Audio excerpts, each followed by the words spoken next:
Hello guys. Good morning, good morning, good morning. Ayan nga po, meron po tayong print ng photo sticker. Gagawin po natin siyang ref magnet. At ayan po, dilagyan na po natin siya ng photo top. Ayan po, glitterized photo top po. Pinupi na nga po natin dyan sa sticker at isasalang na po natin dyan sa ating laminator. At ayan guys, makita po niyo pagka-glitterize po niya. Talaga naman pong kumukuti-kutita po ang pagka-silver po niyan guys. Ayan, ganyan lang po. So, ulitin ko po, iwasan po natin na may nakabukas po na electric fan o may nakatutok na anumang source ng hangin dyan para maiwasan po ang pagkapit ng alikabok yan po sa ating nilalaminate. At ayan nga guys, nalaminate na po natin ang ating photo sticker. Para mas mag-inam po kasi kung nakalaminate, bukod po sa non-faded na po ang ating gamit na ink, mas mainam po talaga nakalaminate po siya para mas matibay po. Ayan po ang ating magnetic sheet, A4 magnetic sheet. Gaya po ng dati, dyan po natin itidikit sa part po na hindi po glossy. Dahil yung glossy part po, yun po yung merong magnet. Yes, yan hindi po pagdadagay, tupinan din po natin. Pinaka-packing niya, tutupin po natin. Para ito po yung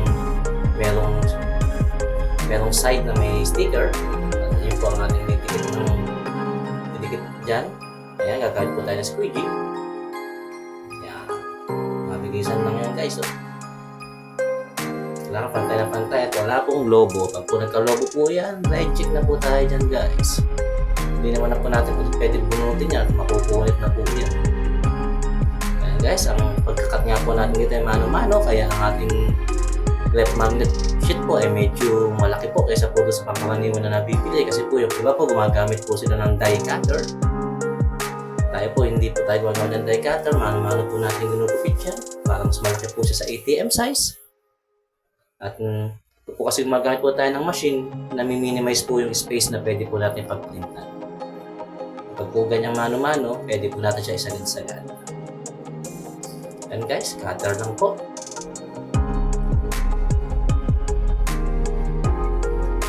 Yan po.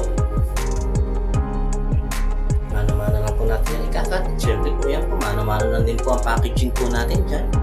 Meron din po tayo dyan pang corner cutting para hindi po pangit ang kanyang gilid. Ayan po, gagamitan po natin siya ng corner cutter. Ayan guys, heavy duty po yan ang corner cutter. Hindi po pwede dyan yung ginagamit lang po sa papel. Dahil matigas po ang ating magnetic sheet. Ayan guys, 4 na sulok para walang tulis. Makita po rin niya, pakisap-kisap po yan.